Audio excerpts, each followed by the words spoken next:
धम्म पदम पुष्प वर्ग चतुर्थ। इस पृथ्वी को और देवताओं सहित इस यमलोक को कौन जीतेगा? कौन कुशल मनुष्य भली प्रकार उपदिष्ट धर्मों के पदों का पुष्प की भांति चयन करेगा? शैल इस पृथ्वी को और देवताओं सहित इस यमलोक को जीतेगा। कुशल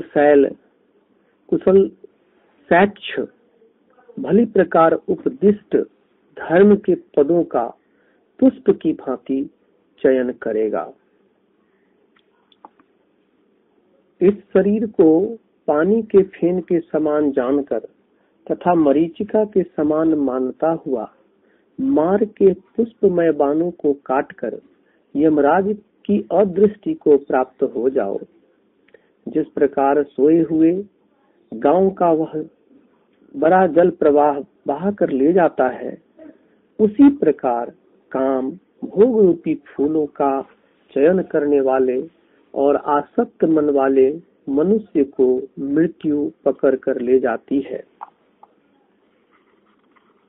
काम भोग रूपी फूलों का चयन करने वाले, आसक्त मन वाले और काम वासनाओं में अतृप्त रहने वाले मनुष्य को मृत्यु अपने बस में कर लेती है। जिस प्रकार भ्रमर फूल के सौंदर्य और गंध की हानि न करता हुआ उसके रस को लेकर भाग जाता है, उसी प्रकार मुनि ग्राम में विचरण करें। मनुष्य दूसरों के दोषों को और दूसरे के अच्छे और बुरे कार्यों को न देखे, उसे केवल अपने स्वयं के अच्छे और बुरे कार्य को देखना चाहिए।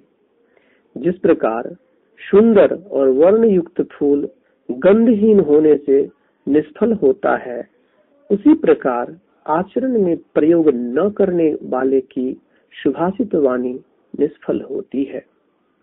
जिस प्रकार सुंदर और रंग युक्त फूल गंध युक्त होने से सफल होता है, उसी प्रकार आचरण में प्रयोग करने वाले की सुभाषित वाणी सफल होती है। जिस प्रकार फूलों की राशि में बहुत सी मालाओं को बनाया जाता है, उसी प्रकार उत्पन्न हुए मनुष्य को बहुत से अच्छे कार्य करने चाहिए।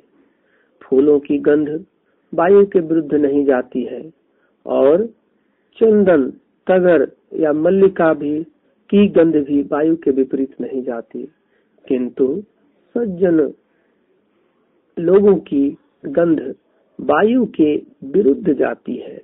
सत्पुरुष सब दिशाओं में व्याप्त होता है।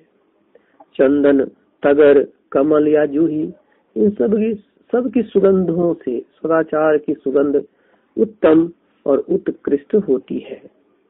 तगर और चंदन की यह जो गंध है वह अल्प मात्र है, परंतु जो सदाचारी मनुष्यों की गंध है वह उत्तम गंध देवताओं में फैलती है। उन सदाचारी और अप्रमाद युक्त होकर विचरण करने वाले तथा सम्यक ज्ञान द्वारा मुक्त हुए मनुष्यों के मार्ग को मार नहीं प्राप्त कर सकता। जिस प्रकार कूड़ा करकट फेंके गए राज मार्ग पर निर्मल गंध वाला मनोरम कमल पुष्प उत्पन्न हो जाता है, इसी प्रकार कूड़े कचरे से युक्त के समान अंधे हुए मनुष्यों में भगवान बुद्ध का सम्यक ज्ञान प्राप्त किया हुआ श्रावक प्रज्ञा से प्रकाशमान होता है।